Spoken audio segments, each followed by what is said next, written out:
Hello and welcome to a new season of Interpreting India. Geopolitical alignments, sustainable growth, healthcare financing, inclusive digital transformations, climate change, supply chain disruptions, urbanization, and several other critical global matters envelop the world as India holds the G20 presidency. We at Carnegie India continue to bring voices from India and around the world to examine the role of technology, the economy, and international security in shaping India's future. On October 2nd this year, the state government of Bihar released findings of the caste census conducted in the state. Demands for caste census have been made by many people and parties over the years, but this was the first caste census done since 1931. In today's episode of Interpreting India, we're discussing the political and administrative aspects of the caste census and the politics of social justice in India. Joining us today to discuss this topic is Mr. D. Shyam Babu. Mr. Shyam Babu is a senior fellow at the Center for Policy Research in Delhi. His research interests include socioeconomic mobility among Dalits, liberalization and social justice, and the role of entrepreneurship in mobility. Before coming to CPR, Mr. Shyam Babu was a fellow at the Rajiv Gandhi Institute of Contemporary Studies in New Delhi. A former journalist, Mr. Shyam Babu has published widely on caste, identity, and other topics, including nuclear non-proliferation. His academic career began with a focus on national security and arms control, and he holds an MPhil in disarmament studies from the Jawaharlal Nehru University. Mr. Shyam Babu, welcome to Interpreting India. Thank you for inviting me. So the last publicly accessible nationwide caste census was conducted in 1931. Now this Bihar state caste census has been conducted and the findings have been put out. So let me start by asking you this broad question, that why does the Indian state, which collects data on many markers for individuals and households, why has it been so reluctant to collect data on caste? First thing we have to remember about this whole subject is, it is a subject to matter. Caste census is a subject to matter. Those who are supporting predominantly belong to those castes which tend to benefit. And those who are opposed to the very idea are the castes who might lose because now they are benefiting without that data. Even though the last time we counted caste-wise in this 1931 census, there have been demands ever since because India is a caste society. Caste is our primary identity. And urbanites might say something else, but that's a different matter. But predominantly, it's a caste society. And since we have accepted caste-based reservations for one group, 1/4 of the country, caste and tribe, there is no way we could have avoided extending those benefits to other castes. Then on what basis can you do that without a caste census? So this caste census issue has been coming up ever since 1950, especially in 60s and 70s. The basic question people ask is, how do we know what we are saying? How do you extend any benefit to any group without knowing whether that particular group is backward or forward? So I would say that even though I started saying that it's a subject to matter, but I would say that for any fair-minded observer would want to know, when you have very clearly identifiable markers for each group, what is wrong in counting them? Now, the way you started by saying it is that it's subjective, but it seems like it's also interest-driven, that my subjective interest is different from yours, and so some people who stand to gain from census are asking for it, and people who are opposed to it are opposed to the census. But in the last 73 odd years, different types of governments have come and gone, right? But different ideological inclinations. There was, of course, the Congress party dominance for many years. Different states have been led by different kind of party. Communists were in power for some states. Different kinds of caste alliance parties were in power in different states. But still, no census was being done. So, I mean, that seems to be a bit of a odd situation, that even though it's such an important issue for Indian politics, and Indian politics often turns on caste alliances, but still no census was done. That seems to be a mystery, that yes, there is subjectivity. Some people want it, some people don't want it. But not even collecting data on this. Okay. Is there anything more to it than just... Well, maybe my answer will be a bit long. Yeah. During the British time, scheduled castes and scheduled tribes, what we now call Dalits and tribal people, were called depressed people. So, in the 1935 Act, government redesignated them or rechristened them as scheduled castes and scheduled tribes. Tribes. Scheduled castes meant those communities that face untouchability. That is the one criteria. For the scheduled tribes, those who are geographically isolated and their language or a dialect most of the time won't even have a script. They are socially backward and they are very shy to mingle with other groups. There are certain criteria, even now we adopt that. So when the constitution came into being during the Constitutional Assembly debates, it was clear for everybody that there was no need for head count to see whether scheduled castes and scheduled tribes are really backward and discriminated against. So we automatically accepted that. Then Constitutional Assembly also said in Article 340 that we definitely know that these two groups deserve state protection for obvious reasons. But it is possible there are other groups which we need to identify on some criteria. And for that, the government shall appoint a commission to do the job. So that was the context in which you had all those two national backward class commissions. One is by Kaka Kalelkar in 50s and in 70s by Mandal. Yes. They were appointed. So why it has become a contentious issue? You have to see other backward classes in two groups. One is the somewhat better off agricultural castes. People with land. And all of them happen to be numerically large groups. Yes. And they're geographically concentrated, which meant that their numbers, their economic power could be translated into political power. So these are the groups demanding, if you see all these OBC assertion, what we call, in 1967 elections, in UP, Bihar, they came in big. Yes. And even around the same time, in 1967, in Tamil Nadu, you had Dravidian government coming to power, again represented by the OBCs. So these upper OBCs spearheaded demand for job quotas and all that. So when the Mandal Commission report was being prepared, there's one member, a Dalit member of the commission, R.L. Nayak. Yes.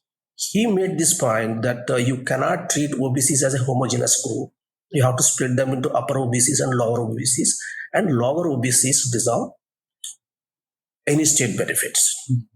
But upper OBCs being in majority and they are also in prominent positions, they did not accept that. With the result, the first wave of OBC quotas predominantly went to better off sections. The so-called most backward, I hate these categories, but the most backward classes being very low in numbers plus very thinly spread across the country could not come together to make any demands. So that is the reason this matter has been coming up, but nobody even bothered to, and it is not in anybody's interest. Let us see. Upper castes, it is not their interest to count. Yes. Scheduled castes and scheduled tribes, it is not their business at all. And the upper OBCs, they have been getting it.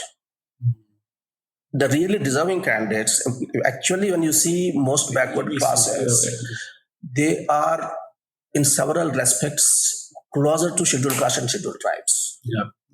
But they did not have voice. That's the reason it took so much time to have caste census. Even now, one is not sure. Don't forget, for 2011 census, it was the Congress government which vehemently denied to have a caste census. That's a very interesting point you make, because I was just looking at the data on the Bihar caste census, and as you said that the one point that you made is that the EBCs or the MBCs, whatever you call them, extremely or most backward, they are spread thin. So the collective action is very difficult, and you see that in data also that the OBC, there are a few castes which are very large in numbers. Yes. And the EBCs, they're 2-3%, 1% across very many castes spread out. So collective action is not easy, because caste in a way is the association life, and then within the different caste, getting collective action is not so easy. Maybe that explains why this demand has not been met till now. Now, you mentioned Article 340. So now, as you know, earlier this year, the Justice Rohini Commission report was submitted. We have not seen the report, but it was submitted. And I remember initially, reading somewhere that initially it was given 3 months. Said, okay, you sort this out, and the sub-categorization problem can be done in 3 months. They asked for 14 extensions, and it took 6 years. That itself will tell you something about the complexities of doing this sub-categorization and doing it well, because the main purpose of that was to figure out who's benefiting, and then what can be done specifically in terms of defining criteria so that the most deserving people can get more of these benefits. So can you tell us a little bit about how we should think about the categorization and subcategorization of caste? What are the complexities involved? Just to give us a hint of what this complex caste society looks like, and how a state which wants to see it, when you see it like a state, what are the kind of challenges that come along the way that I'm sure the Justice Rohini Commission felt also? Well, as an aside, all those 14 or so extensions the commission received, it appears that most of those extensions commission did not ask for. Government didn't want this to end. So it's not just the complexity of the subject, but it's politically also sensitive for governments. They don't want to open this Pandora's box. And I do understand, but I want that box to be open. But back to Rohini Commission, it was entrusted with slicing the OBC groups into some meaningful, rational sub-categorization. And I read some report somewhere that it seems the Commission suggested 3 broad categories. Now, how it looks like, we don't know. But the caste census per se, it depends how many questions you are going to ask. For example, take scheduled caste. Now you treat them as one group, whether one is SC or not. But there are 1,100 castes in that, according to government notification. Scheduled tribes, there are more than 700 tribal groups are put into one basket. As we have seen the sub-categorization movements in Andhra Pradesh, for example, between Malas and Madigas, both are scheduled castes. But Madigas felt that all the benefits are going to the Malas, so they were being discriminated against. So they wanted a sub-categorization. That did not go anywhere. It stuck somewhere, I don't know, probably in some court. The same thing will happen with the OBCs. Even though you have thousands of castes, ultimately an exercise like the Rohini Commission, we will have to rationalize these castes and put them in some proper baskets. For example, we talked about the landed upper OBCs. Lower OBCs are the most backwards, are the artisanal OBCs. See, there was a time population growth was not much. There was no movement of people from here and there. One blacksmith in a village or one barber, his family catering to the village needs, they somehow survived.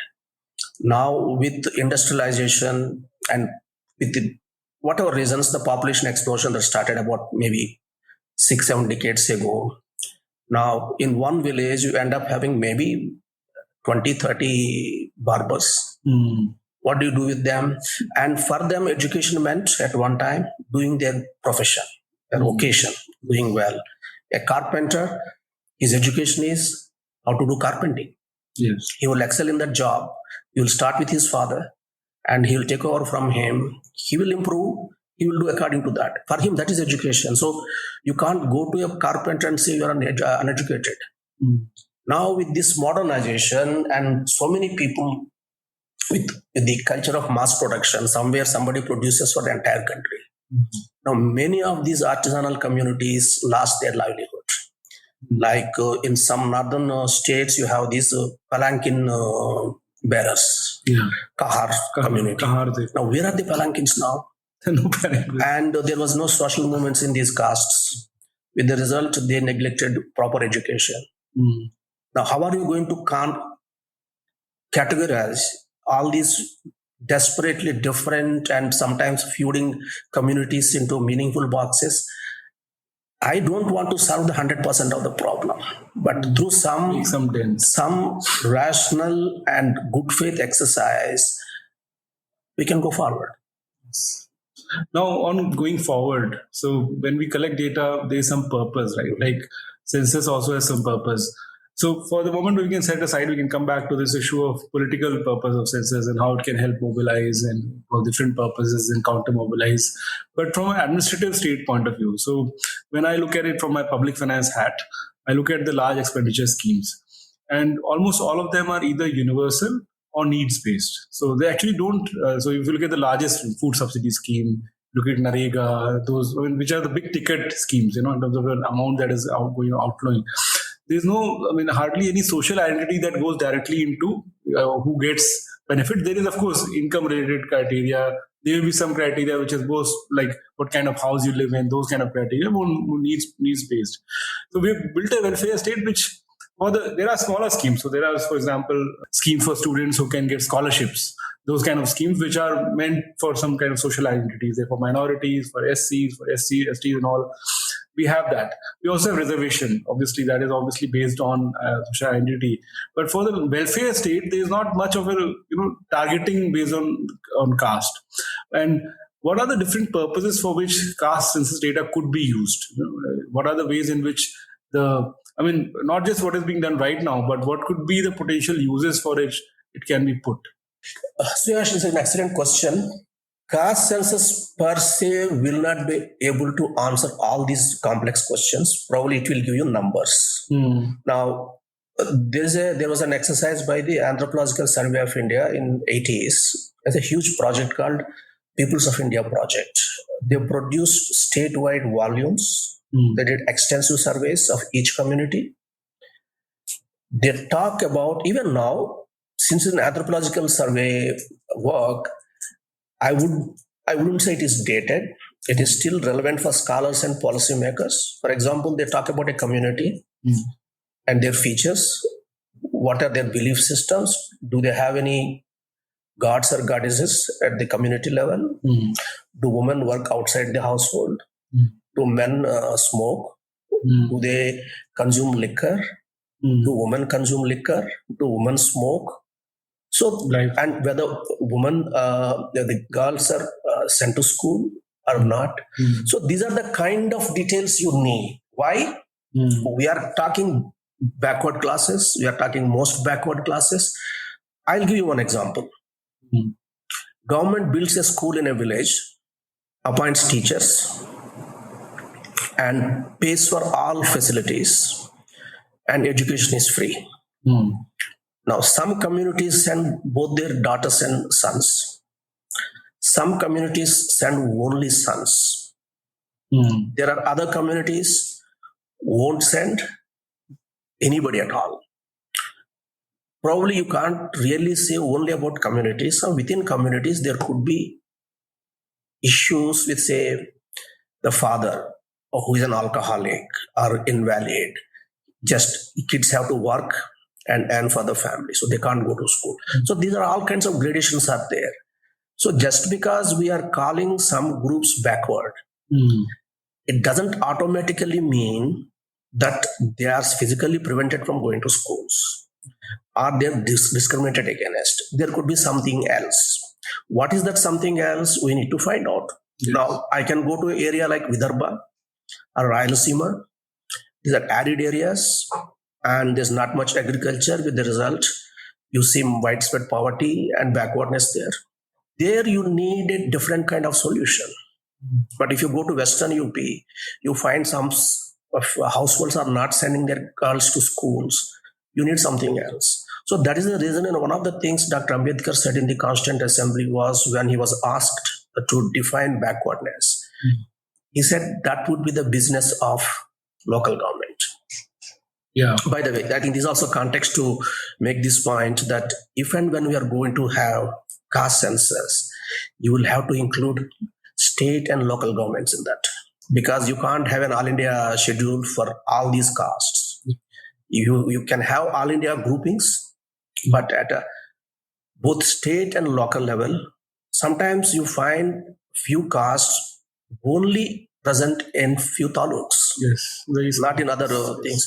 So the next census exercise, if you were to include caste in that, will have to have much wider and deeper participation by states and local governments.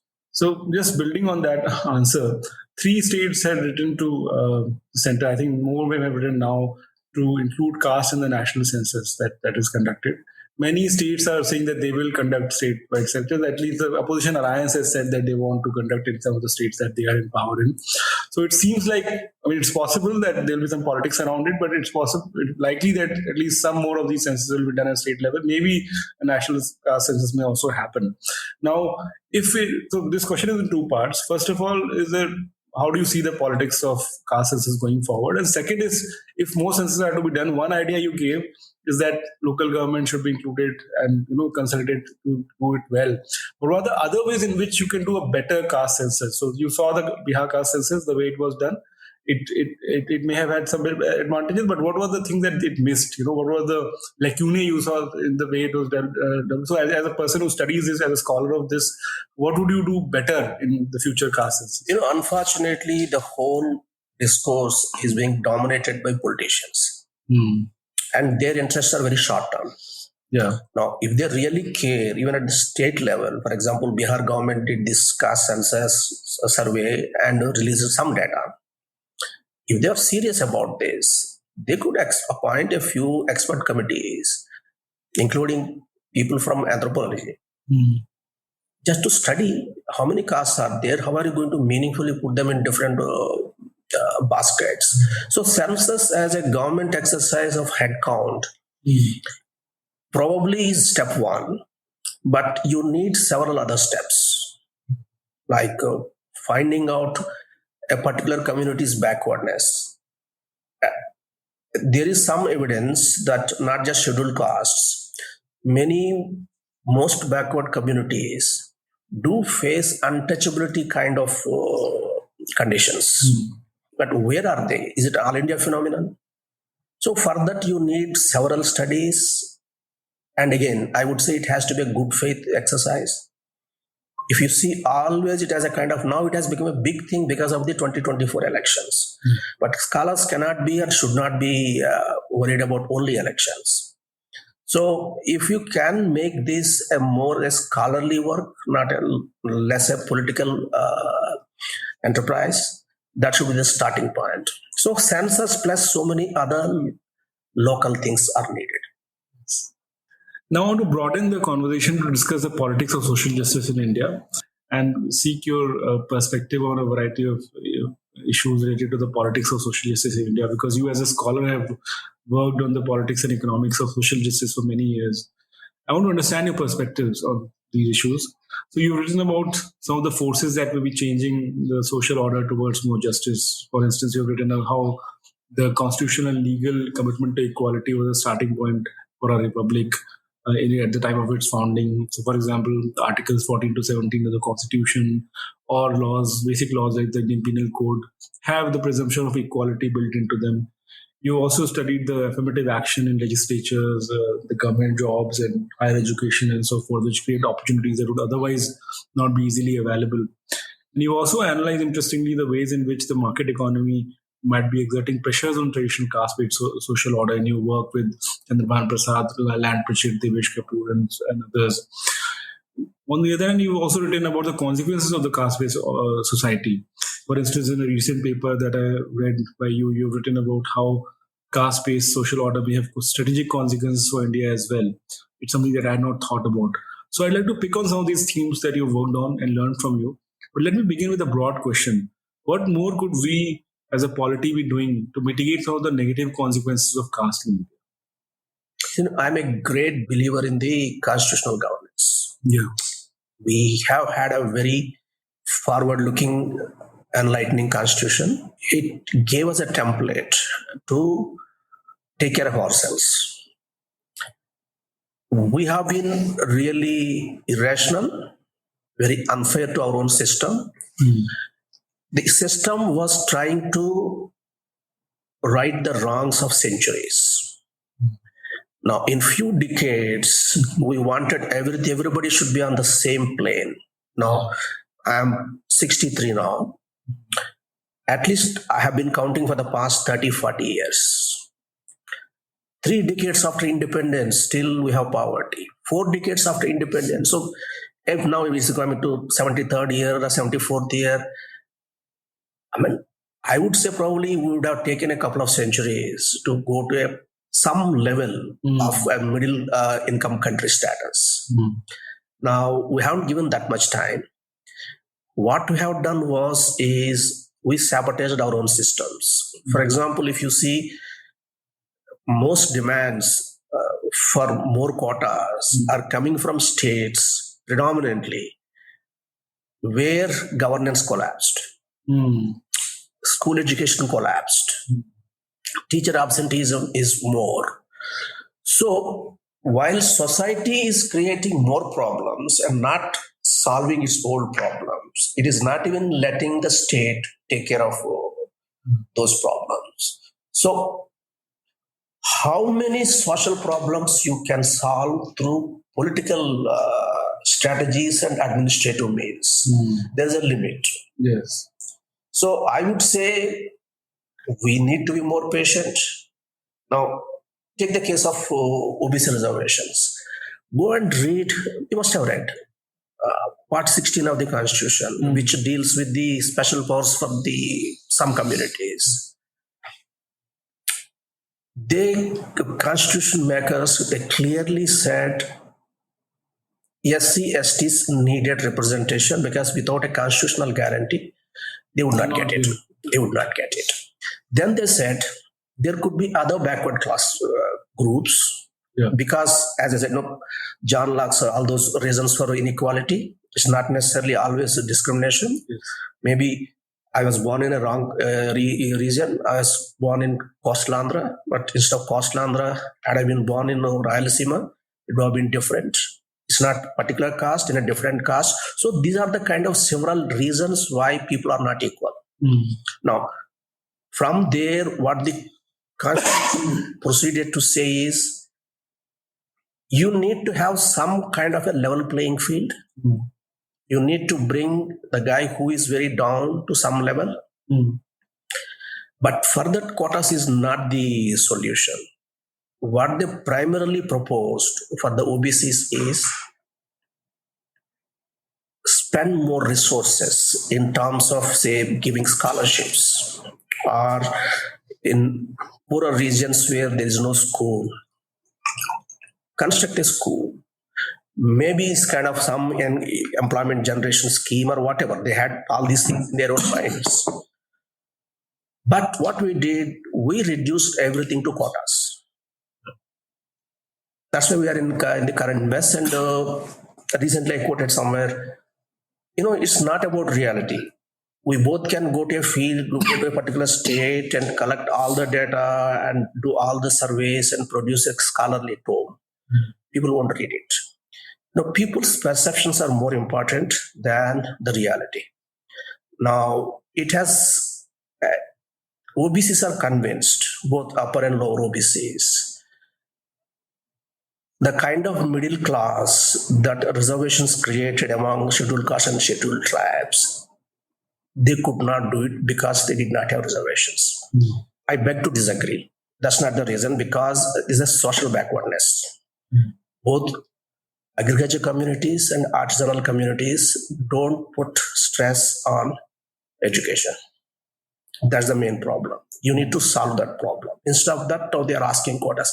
But I can actually retract that and also say, among scheduled castes and scheduled tribes, there is no problem of education. They equally send their both sons and daughters to schools. Maybe it triggered among them because of the quotas, I don't know. But this is a complex area. We have to be reasonable to ourselves, which we are not. Unfortunately, that's a main thing. And everything is linked to politics and elections. Unfortunately, yes. Yeah, I mean, if I can say, like, the state has done quite a bit of it. Oh, yes. It's not like it's certainly not a reflection of an unequal society. It's built on much more enlightened ideas, in that sense. But I think on one part of it that you mentioned about, say, education. Now, we discussed earlier the welfare schemes, which are built more on universality or needs based. Now, public systems. So we have pretty much a nationwide education systems, which are obviously start from preschool, Anganwadi, to then primary school, secondary, and higher secondary, and goes to universities, colleges, which are also, most of them actually are government funded or government run directly. And then, of course, we've got hospitals and different health system, which is also, we have a public health system. Now, in many ways, if you run these well, right, and if you have a well-functioning educational health system which gives equal access to everybody, then you would at least create some opportunities for people who are otherwise, from social conditions, are not really conducive to be able to grow. And you see that not much investments, have happened in some of these states where a lot of this noise is being made, right? Like, I come from one state, Uttar Pradesh, and Bihar is where this caste census has been done. UP and Bihar, the public systems are very weak, and there's not much politics around improving the quality of education systems, quality of health systems, nutrition, all of that. In fact, there's quite a bit of leakage and corruption that goes on in that system, as studies have shown also. So, in some ways, I feel that this politics of social justice is not touching this part. Am I right? And why is that the case? Because if you build these systems, and that includes police and criminal justice also, any public system, if well run, would benefit pretty much everybody, and maybe benefit people who are worse off more disproportionately, perhaps. I completely agree with your point, but I can't say why is that so. For example, social justice parties showed a lot of promise. They dominated politics of both UP, Bihar, almost 3 decades. And you can't even count one good scheme or a good policy which they introduced, which other states emulated. Or they can proudly say these are our accomplishments. This is how we reduced poverty, or this is how we improved anything else. You have all central schemes like all these mega highways. There's nothing to do with state governments. No. Now, why is a fact, but why is that? I have no idea.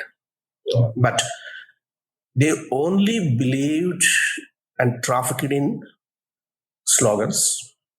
They haven't focused on actual administration. I was on record saying that, but that's a sad reality. Now, the same politicians, same parties are talking about caste census. Why they took decades? First time you had this division, lower OBCs and upper OBCs. That was the brainchild of late Karpuri Thakur when he was chief minister in 1977 to 79. He did that. Why his followers did not take it up seriously?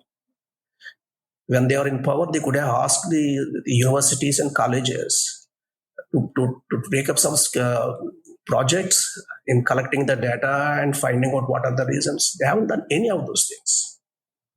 That's a fact. Why, I don't know. I can't answer that the second part.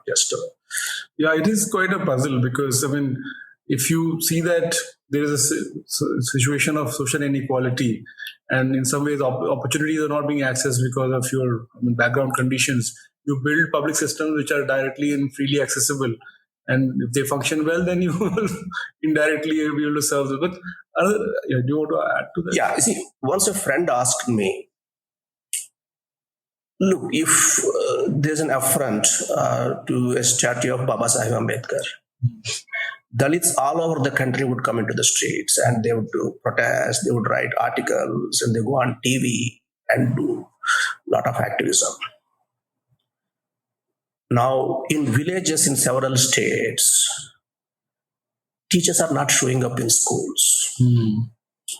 That is affecting the outcomes of Dalit children.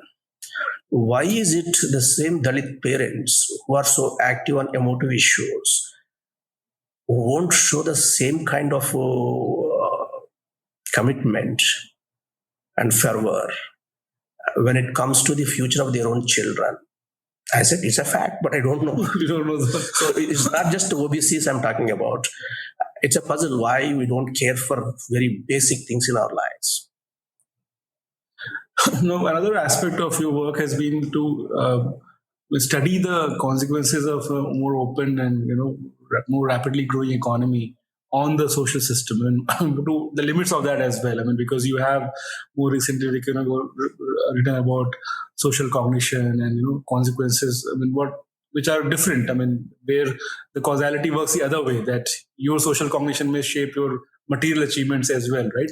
And on the other hand, you may also have a situation in which, as you've shown in your study with Chandrabhan Prasad, Lan Prichit, and Devesh Kapoor, that there was mobility that happened after the 91 reforms, and there was some degree of, in some ways, change. You may not be social change, but there is change in the living conditions of people who are able to participate in those. Now, this caste census came out of Bihar. Bihar is the only large state that didn't see any per capita income growth from 91 to 2004. Like it was 91 was a reform, and then 93 onwards, when Pritchett and company, rapid growth of sorts started in India, and you didn't see any growth at all in per capita GSDP in that state. So it still is a poorest large state in India, and in some ways that politics is, I mean, of course, on the public system side we discussed, but also there is an issue that what is the economic revitalization vision that can, in some ways, maybe directly or indirectly, serve the social cause as well. I mean, not fully, as we said, and we'll come to that as well about your work on the limits of that. But there is also that mystery that some of these, not all, because as we see in South, there are some parties and some different parties in the same state that agree on some of these social justice issues, and they do different kind of economic politics. I mean, their policy making is different, but at least from the belt where this is coming out of, there is not that much of an emphasis even on the well-functioning market economy in many ways. So if you can tell us a little bit about that work that you did on what are the kind of changes you saw because of the market economy, and how do you then kind of link that to the larger politics of social justice in it? Thank you for asking that question. I hope we both agree on the validity of market economy as a more appropriate system for any country. I agree with that. But market economy is not just a kind of an autonomous force that will go and transform the country. It's in a way kind of a superstructure to overstretch the point. Look around, entire OECD, they are the best capitalist countries, the richest capitalist countries. What you see common among them, they're all market economies. Yeah. But beneath that, they're all believe and practice in the rule of law, due process. Very interestingly, you mentioned about southern states. In relative terms, not in absolute terms, rule of law and due process is much more practiced in southern and western states than the rest of India.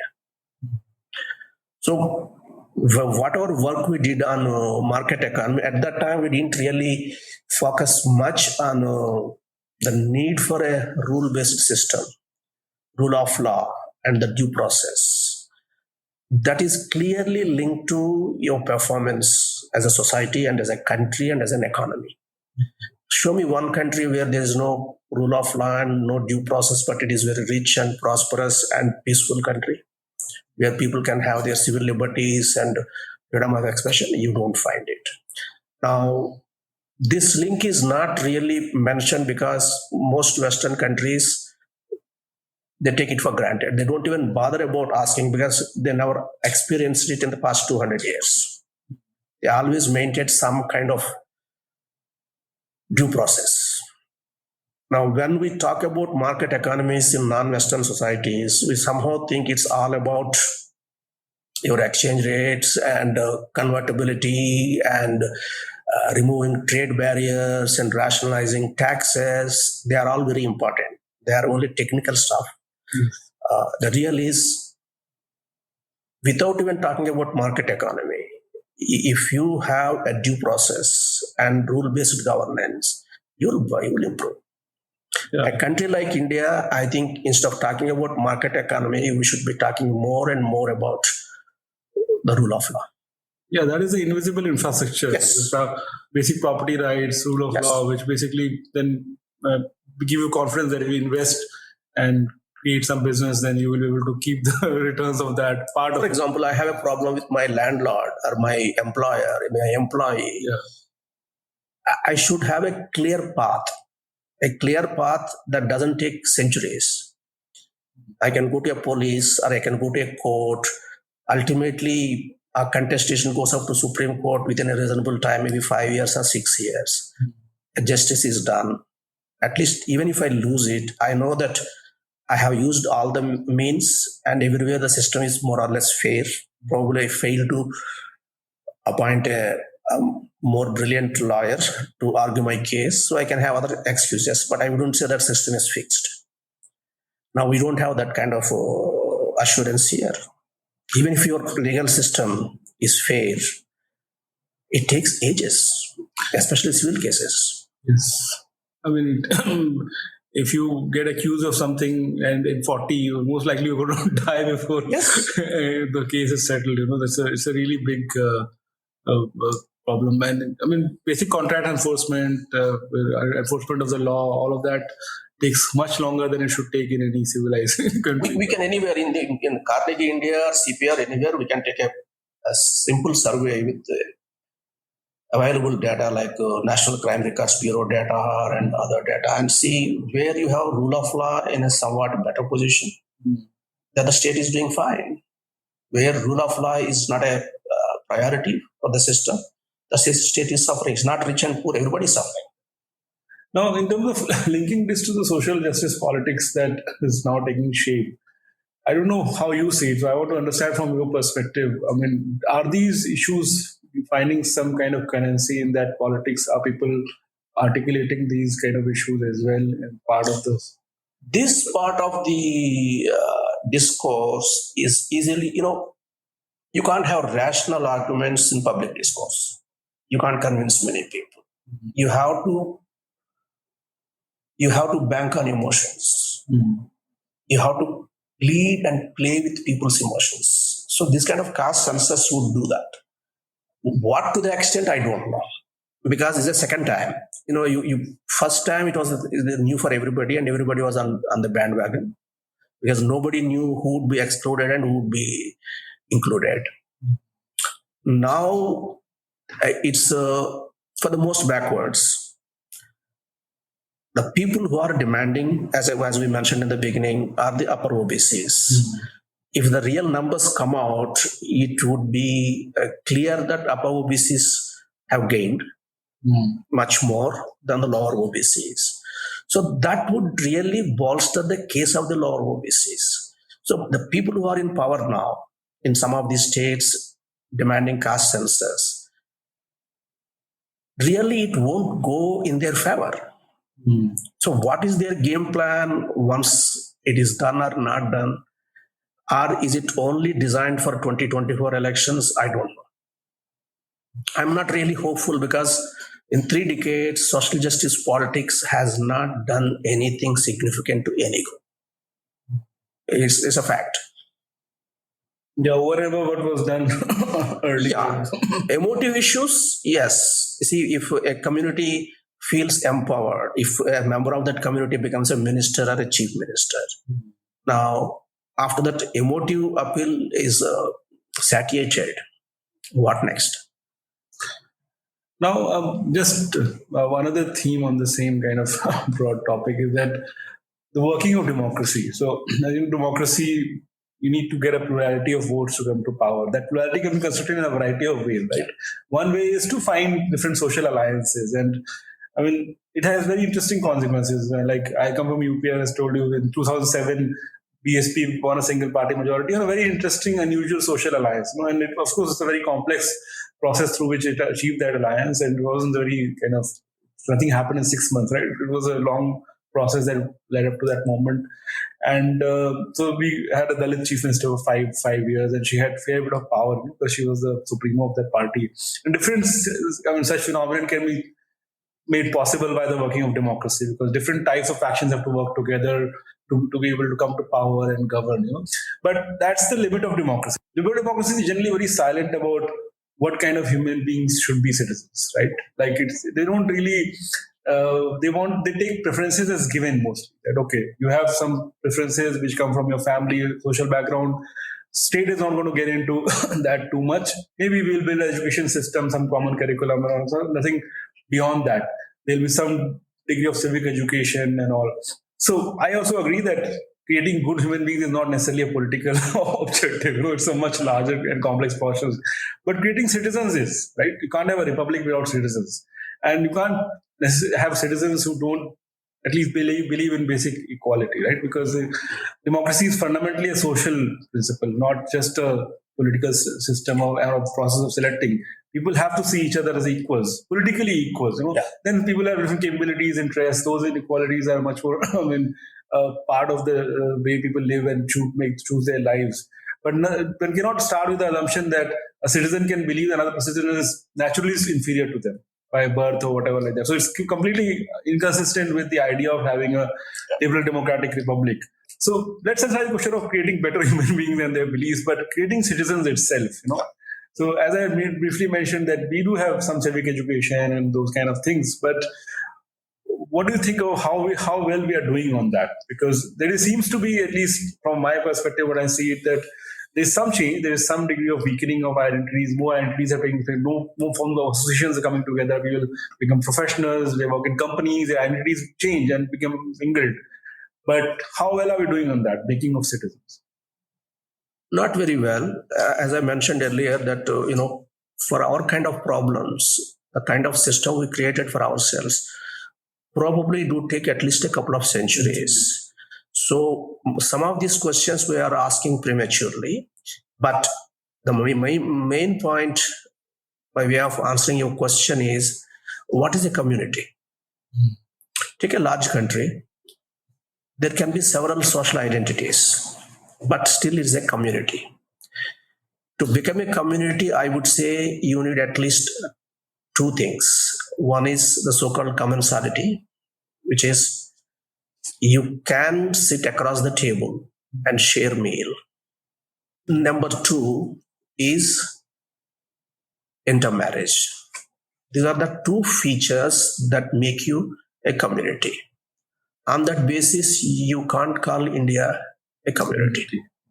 It is a conglomeration of literally thousands of communities. They don't interdine, they don't intermarry. That interdining and intermarry amounts to fraternity, that brotherly feeling. Now, without that brotherly feeling, you cannot become a political community. So, where do you put India in that case? Tell me, where do you put it? I don't know, because I don't have any other example to say. So in one of your recent writings, you have this 3 stages, right? There's a kind of a society phase, there's a nation phase, and then there's a nation state, which is kind of a... So, and you say, you just asked me the question, answering with your own Sure. In some ways, we are in a pre-nation kind of phase. Like, we still don't have the kind of nation. The community to nation, it's a process. Let us not be too unfair to India. We are a peculiar country. I mentioned, I think probably in the same place, that in entire OECD, there are only 2 countries which have more than one language. Language is one part, one feature that gives you unity. Yes. Now, the kind of extraordinary diversity you have in terms of communities, not just states, look in terms of agroclimatic zones. Agroclimatic zones, those are the features that in a way mold your culture over centuries. Now, anthropological survey, I mentioned about that Peoples of India project. For that, they divided India into 90 units. They call it economic and cultural zones. So this is the kind of diversity you have. No matter what kind of very enlightened government you bring about, it's a very complex and very big challenge. So the system we have created is good, but the people who came to work in that are not up to the mark. And what would be the contours of this nation building? Like, there has been obviously different attempts. There is this kind of constitutional nationalism, some people call it, and then there is, of course, a certain cultural nationalism, which is saying that we have a shared Hindu identity. I mean, even if your religion is different, there is a civilizational, cultural kind of construct that is being connected with the idea of the nation, which is a very modern. They cannot be basis for your nationhood. Europe was known as Christendom. It's a land of Christians for 1,000 years. And all those 1,000 years, Christians were killing each other based on their languages and groups and denominations. It became a political unit hardly 100 years back. I would say in the only 20th century. First and Second World Wars were fought according to ethnic lines. So the idea that our religion can unite us, culture can unite us, everybody else tried. Islam talks about Ummah. Where is Ummah now? Islam is split into about 30, 40 countries. I forgot the number. So religion cannot, for example, Pakistan was created on what basis? Religion. What happened to Pakistan? Within 25 years, it broke into two pieces based on linguistic nationalism. So we have no evidence from anywhere in the world to suggest that your religion or culture would produce political nation. But on the other hand, as you've written in a recent paper, that having this kind of a caste society is what you call structural incompetence, yes, which actually in some ways is a weakness for first developing a coherent kind of idea of your place in the world and also building capabilities to pursue that ideas. Can you elaborate on what you meant by? No, you are fighting an enemy, but your soldiers are from different languages and regions, and they have their own food habits, and they don't want to sit with other soldiers. How are you going to fight it? But hasn't the state already put in place systems to overcome that? Like if you join a particular force or any particular kind of state organization, then aren't you all treated equal if you're equally placed in the organization? Isn't that kind of idea of modernity already in place in the Indian state? In urban areas, more or less, I would agree. But go to any village, it is still structured the way it was structured hundreds of years back. Because it's a geographic separation also. It's not social separation. Each caste would live in its own corner. They don't interdine. They don't intermarry. Where will you go from there? So urbanization is one process. And sometimes disruptions like economic reforms. In our study, we found even extreme distress, economic and social distress, would end up helping the victims because they would just leave those villages, go to urban areas, and they create labor shortage back home. Then the upper caste wouldn't be able to have the same kind of control over them. So those are the kind of changes would take place. And then they give it or sharecropping to the same families. It's kind of a subversion. That is but again, for everything, keep your rule of law. Keep the constitutional morality. Teach children that much more. Now, let me ask you kind of a contrarian question on this, that India did see a very rapid growth for almost a quarter century, right, from early 90s onwards.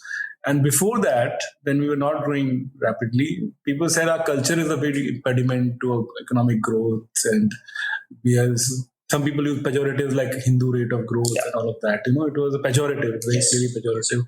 And but then we surprised the world, became the second fastest growing large economy in the world and fastest growing democracy in the world for almost a quarter century.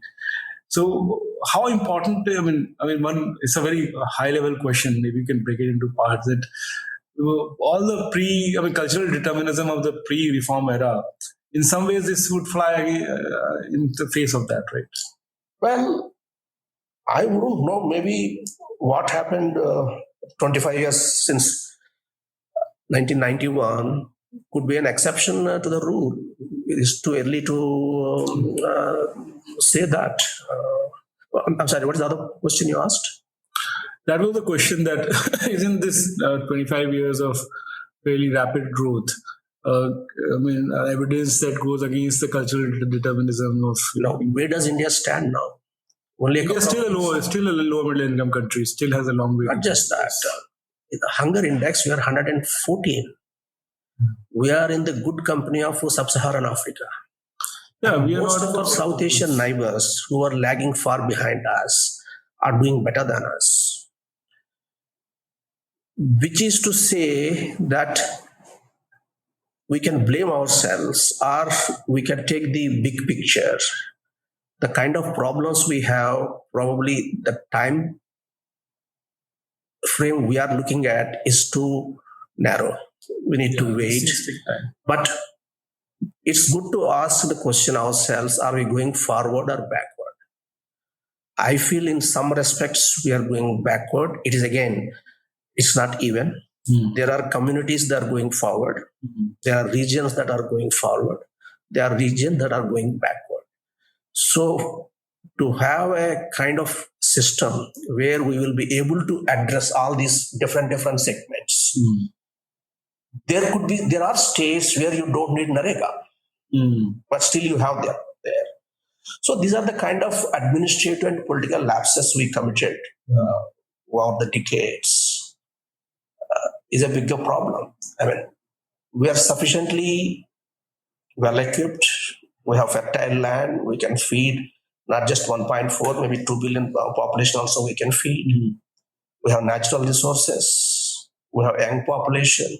So the problems we are facing, I wouldn't really say they are insurmountable. They become insurmountable when you lose the plot. That's my worry now. The penultimate question is, are you optimistic about social justice in India, especially on the caste issue? Because you did say on the course of the conversation that we've made quite a bit of progress. The state has done many things. There has been change, but there's also, you said that there have been some steps backward, as you just said. But overall, what is your state has done tremendously well to help the poor and backward and marginalized groups. But the social justice project has not done anything. So I am not hopeful about that political project. Politics of social justice. The very Constitution of India itself is a social justice project. That delivered. The idea that you have to have some lower caste come to power only on the basis of caste and take care of themselves and uplift everybody, it failed. So I have no faith in that project. Final question, if you can recommend a book for our readers. I wouldn't recommend one book. I would recommend that Peoples of India Project volumes. If one can take his own state, or there's one particular volume for scheduled castes, one particular volume for scheduled tribes, and state-wise volumes are there. Anybody interested in these matters must, even though they are a bit dated in terms of published the past 20, 25 years ago, but there's a treasure trove to understand the complexity. That's where one should start. Thank you. Thank you, Mr. Shyam, Babu, for joining us. Thank you very much for inviting me. I enjoyed the conversation. Thank you so much.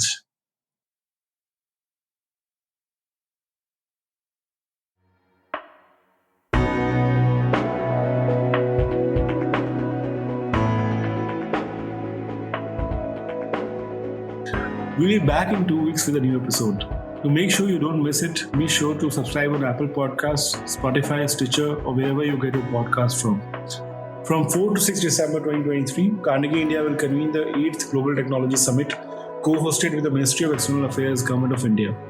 This year, we will discuss key technology policy issues concerning digital public infrastructure, artificial intelligence, critical and emerging technology, space, semiconductors, national security and technology, data protection, and more.